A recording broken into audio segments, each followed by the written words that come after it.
And like we told you, sales of fully electric cars in Europe are up 37.3% in the month of Jan, although the sharp rise was not nearly enough to compensate for the drop in petrol and diesel engine vehicles, leaving overall sales in Europe down by 2.1%. Now, industry data shows that while all-electric brand Tesla saw a 45.2% drop in the European Union, Britain and the European Free Trade Area, sales at its Chinese competitors SAIC Motor, which owns the MG brand, were indeed up as high as 36.8%. More in this report.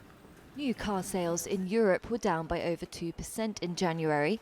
A jump in fully electric and hybrid electric car registrations in main markets was not enough to compensate for falling petrol and diesel sales.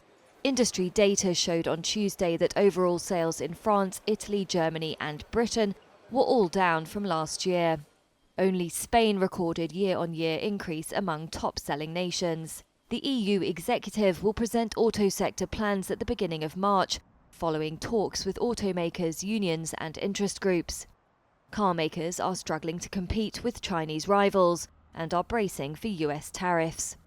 They've urged the Commission to grant relief from potential fines resulting from CO2 car emission targets that came into effect in January.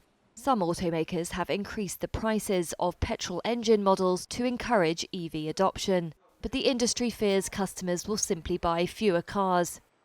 January sales in the EU, Britain and the European Free Trade Area fell slightly below 1 million cars sold, the lowest volume since August.